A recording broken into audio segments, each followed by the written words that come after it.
very important question. It's our name, and we have no idea why we are called Jews. And so how did we get that name? Think about this. We're not called Hebrews. We're not called Israelites. We're not called Abrahamites or people of Mosaic persuasion. Well, name is Jew, Yehudi. It comes from a name, Yehuda, Jacob's son number 4. But the question is, why him? Why Judah? After all, Jacob had 13 children, and I always say, not 12, 12 boys and a girl. What was her name? Dinah. I hope everybody knows Dinah did not have a good life. But ladies and gentlemen, we should at least remember her name. Remember? Names are important. So Jacob has 12 sons and one Dinah, and one girl, Dinah. The firstborn, anybody remembers what's his name? Reuben. But we're not called Reubenites. We're not called, Judah is not even number 2. He's not even number 3.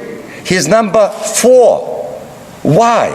Why do we carry his name? What merit did he have? The honor that his name would continue for thousands of years. What special virtues or attributes? What was it about Judah that made him deserve for a whole nation, a famous nation like us, to carry his name? So we need to go deeper. We need to review the story. And I apologize, some of you took a class with me a few years ago. You will recognize most of the story, but I suspect, again, I just kind of checked out, a lot of people don't remember the details. So let's go to the story of our people. Judah grew up in a very dysfunctional family, right? Is it fair to say? If you think you had problems in your family, nothing compared to that. How many of you had a sibling who wanted to kill you? Literally. I know they said that, right? But nothing comes close to the trial and tribulations of that family. So his father and our father, Jacob, married 2 sisters. Remember that? Rachel and Leah. So he was definitely crazy in love with Rachel, worked for her 14 years without pay in order to marry her. But before that marriage took place, his father-in-law tricked him into marrying Leah, the older sister and not the pretty one. Let's be honest about this. The Torah does not tell us exactly, but something was wrong with her eyes there. So how did he trick him? I'm assuming that most of you remember that. Remember, they did not have electricity in those days. So anyway, we'll have to continue. Let's say this was not a very happy family. Leah has several children, one after another one, including Judah, number 4. But Rachel gave birth after a long time only to 2 sons, Joseph and Benjamin. And then she dies. So it does not get better from that moment on. Jacob has 12 sons, but he clearly prefers one. Who is it? Joseph. He makes one jacket. When you have 13 children, do not buy one toy, ladies and gentlemen. It's a terrible mistake. He makes a special jacket, coat of many colors, and it's a terrible mistake, and he is going to pay for it very dearly. So, Joseph is very handsome. He reminds Jacob of Rachel. He is also very gifted, clearly, but he is very arrogant and self-centered. The brothers cannot stand him. They despise him. So one day, far from the house, from the home, far from the daddy, they get a unique opportunity to get rid of this narcissistic, spoiled brat. 10 brothers are there. Benjamin, for some reason, is not there, which is interesting. Only 10 basically grab Joseph, throw him into a pit. And this is where Judah is mentioned for the first time. It is Judah who convinces. Anybody remembers what Judah does? What? He is the one who convinces the brothers, instead of killing him, let's make some cash. Let's gain something for that. He's the one. Nice brother. So Joseph is sold for 20 coins, and now he's a slave in Egypt. The brothers return home and they lie to their father. They take that jacket and they dip it into the blood of a goat. They come, and the Torah is very kind of rush. They throw the jacket like this into the face of their father and say, "Akerna, perhaps you will recognize this coat." Of course, Jacob assumes that a wild animal devoured him. He's grief-stricken. He refuses to be consoled. The next line, immediately after this horrible crime, Judah leaves the family, moves to the neighboring area, marries a local Canaanite woman. They have 3 sons. The sons grow up, and the oldest marries a woman by the name of Tamar. Tamar is very important. Everybody should know her story and this name. So now the real calamities begin in Judah's life. The Torah describes the first son as, quote, evil in the eyes of God. So he dies very soon after the wedding. And here I have to take a minute to explain to you what happens next. It's called levirate marriage. In the ancient world, in every culture, in every nation, there was a law. If your brother dies without leaving an heir, it is your responsibility. The next brother is supposed to marry the widow, have a baby with her, so the brother's name will not disappear, to continue the name of your brother. And also, if it's the firstborn, so basically what happens is the estate goes to the baby, to that son. So, levirate marriage, it's called. Judah's second son understood the rules of the game. He wanted to inherit the estate himself and not lose it to Tamar's baby. So what does he do? Do you remember that? How many of you know what happens next? This is a very important story. He cruelly takes advantage of Tamar. I cannot say, to be very specific, there are a lot of children here. He basically takes advantage of her night after night, sexually, but prevents her from getting pregnant. If you don't know exactly what I'm talking about, go home and open the Torah chapter 38. You will know. God punishes him for this hideous crime, and so he also dies. So, having seen what happened to 2 of his sons, Judah has only 1 son left. He is scared something may be wrong with this woman, and so he does the next cruel thing to Tamar. He basically says to Tamar, listen, my son is young to get married. Why don't you go home and wait for him to grow up, and then you'll marry my son. So the Torah tells us several years pass. Nothing happens. So Tamar now is trapped in a horrific predicament. She is legally engaged to this young man. She's a widow. She is wearing widow's garb. She is not allowed to date anybody else, obviously. She is stuck in her father's home, and she knows that marriage, the third one, Judah has no intentions to give the third son to her. So the story continues. Judah's wife now dies. He mourns for a month, and then he is excited, he is joining the entire area for a big celebration. It's a sheep shearing season. Apparently in the ancient world this was a big party. So this is a turning point of the story. Tamar is told, your father-in-law is on the way coming to Timnah for celebration. She leaps into action. Tamar takes her destiny into her own hands. This is what the Torah says. She took off her widow's garb. She covered her face with a veil, and wrapping herself up, she sat down on the side of the road. What do you think happens next? There was a book a few years ago that was a New York Times international bestseller for a whole year. It was called The Harlot by the Side of the Road. I suspect some of you remember that book by Jonathan Kirsch. Anyway, you can imagine what happens, even if you did not read the chapter 38, if you did not read that book. Again, there are children here, but it's in the Torah. So Judah does not recognizes his daughter-in-law and basically propositions this prostitute. And you and I are named after this guy. How do you like that? You know what bothers me? I don't get it. Why doesn't Hollywood grab this story and make it into a blockbuster? This could be an amazing success. And also, I hope maybe millions of people would start studying Torah after that movie. Anyway, as payment, Judah gives Robert Alter, one of the top commentators of the Torah contemporary, he says in those days the 3 major credit cards. Remember they used to ask us, give us 2 of your major credit cards. So whatever that means. They don't do this anymore.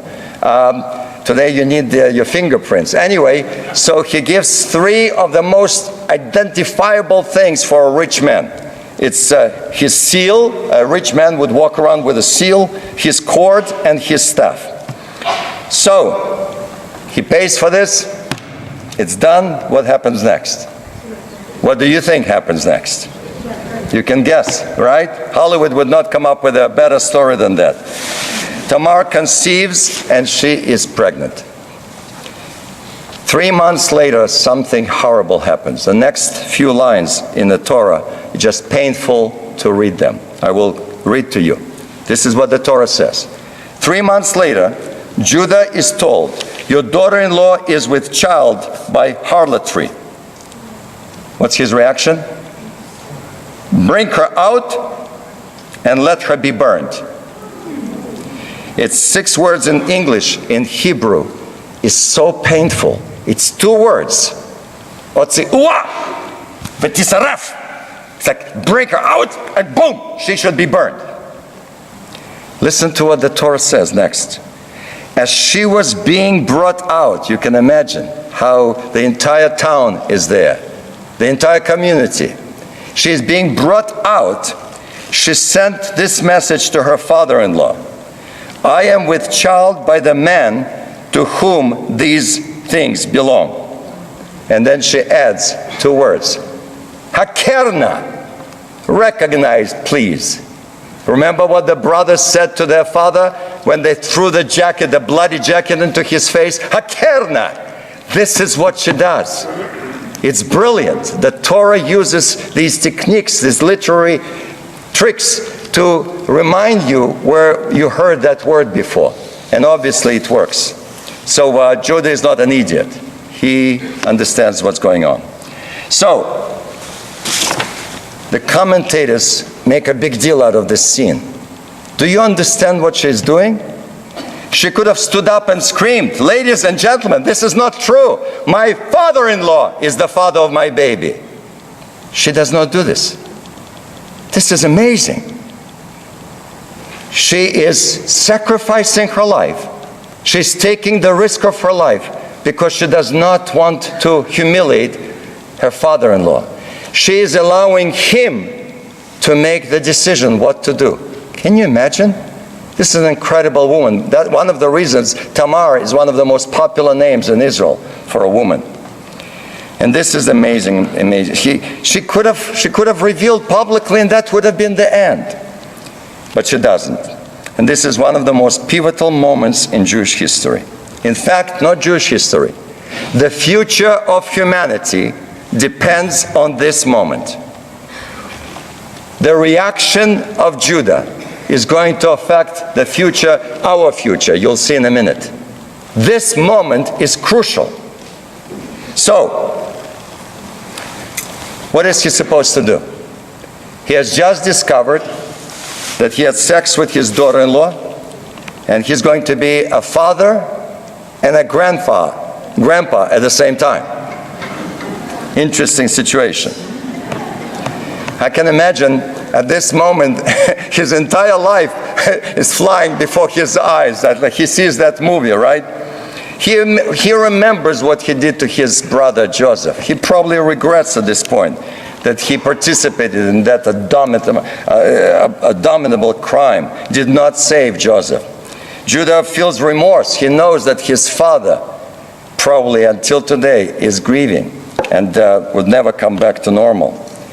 And now this, He's done this to his daughter-in-law, who may become the mother of his child. What should he do? What would you recommend? It's a catch-22 situation, like classic. If he admits that he is guilty, he will be humiliated, he will be disgraced in the entire community, his name will be smeared, he will be never invited to anywhere, he will be kicked out of that entire town. Remember, he's a foreigner, he's an alien in that town, in that whole area. So he will not, this is it, his name will be dirtied solid forever. If he says nothing, what happens? His daughter-in-law and her future baby will be burned publicly. This traumatic event has a life-changing effect on Judah. I get emotional every time I read that moment. Traumatic, but it's life-changing. Judah, at this moment, is transformed. From that moment on, he is going to be a totally different person. Anybody remembers what happens next? What does he choose to do? Remember? Anybody? Chapter 38, ladies and gentlemen, go home. Open the Torah. In front of everybody, Judah makes a public declaration. Again, in Hebrew, it's so beautiful. 2 words. Tzadka mimeni. This woman is righteous, and I am guilty. Wow. In front of everybody, publicly, he admits his guilt. This is, by the way, a turning point in human history, because Judah, is the first person in the Bible who admits his guilt. We still have major leaders in America who cannot admit their guilt, but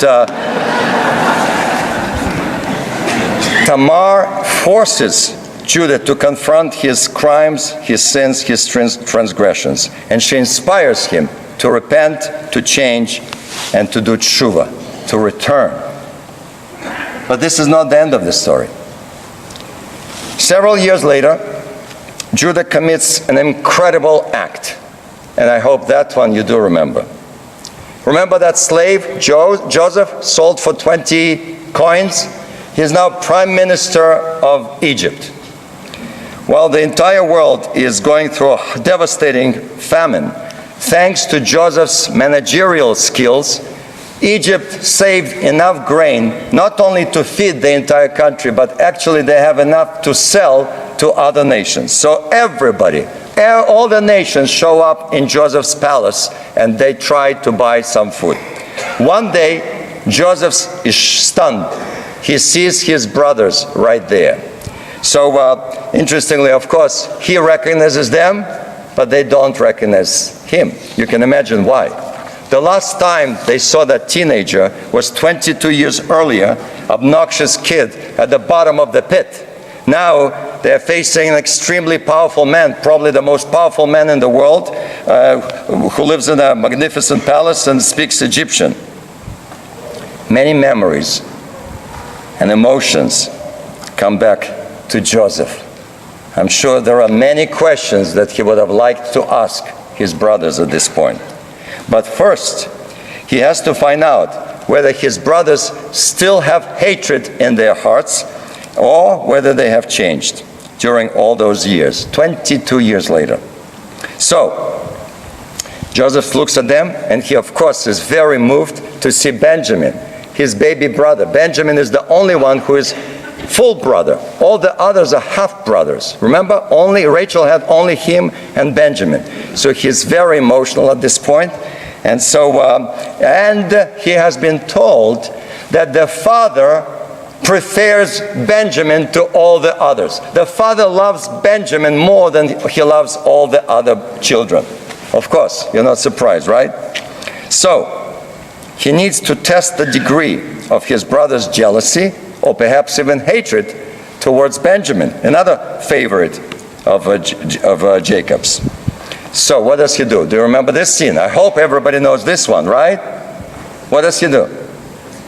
How many of you know the next scene? Ladies and gentlemen, come on. This is our story. This is the most incredible story in history. Joseph accuses his baby brother Benjamin of stealing his Kiddush cup. And he says, he will be in prison now, but you, all of you, can go home. Everything is okay. You are okay, but this thief will go to jail. This is, do you understand what he's doing? Do you all understand what he just did?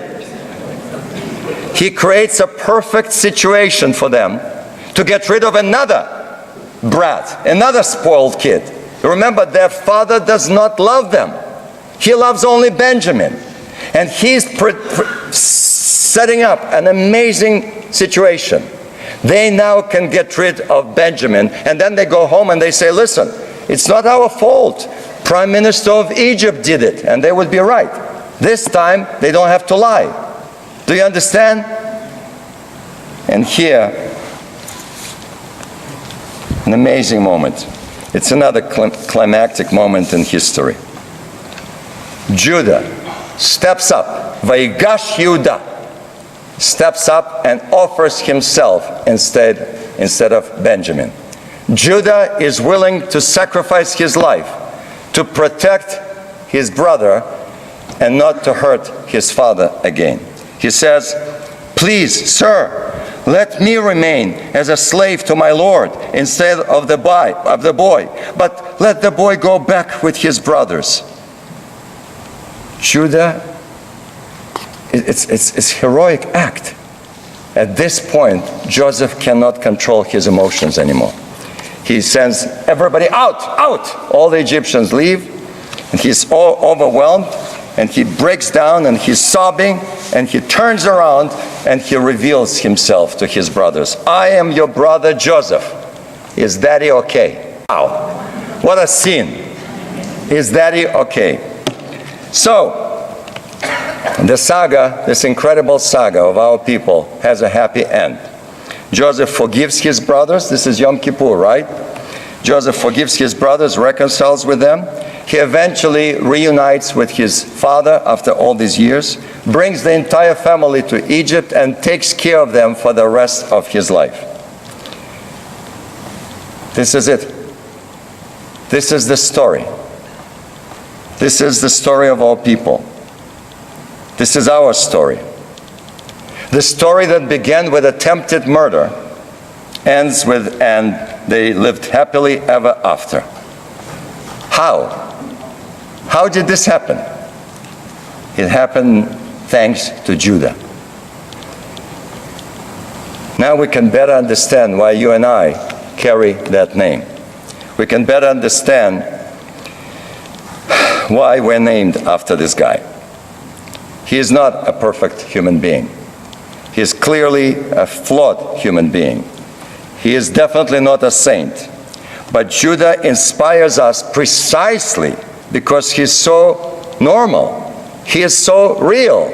He is like you and I. He is not Jesus. He is not perfect.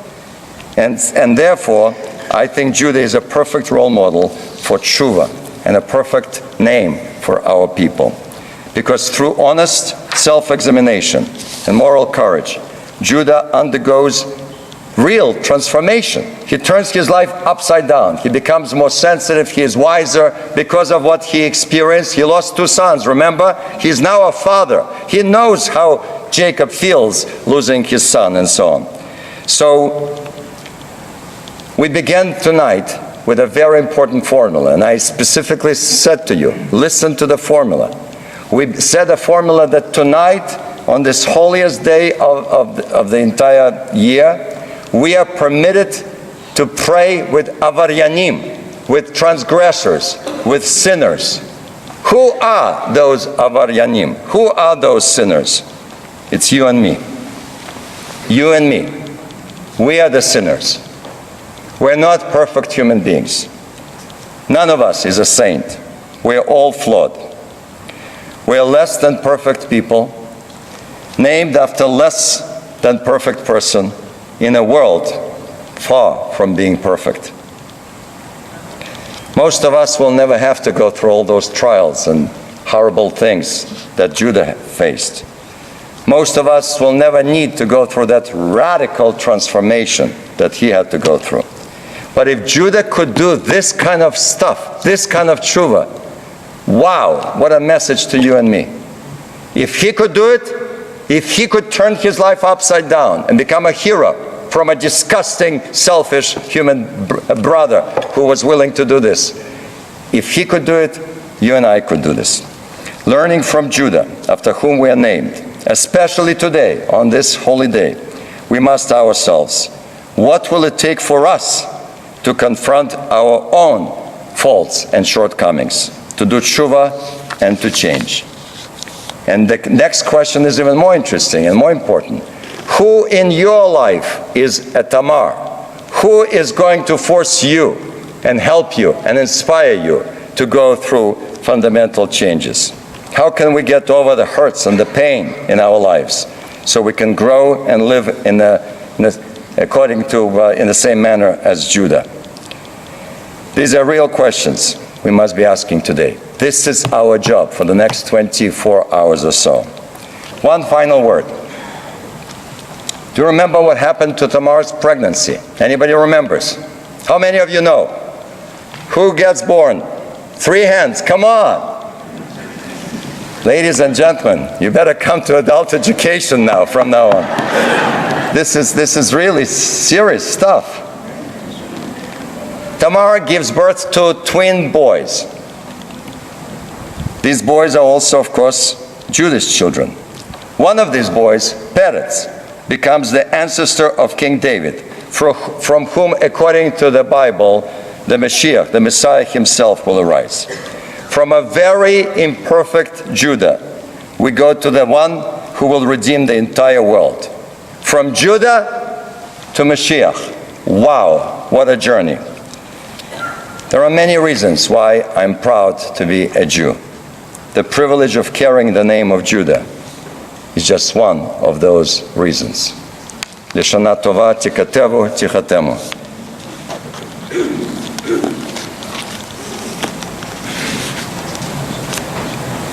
We continue the service. We're coming now to one of the highlights. Shema Koleinu is coming.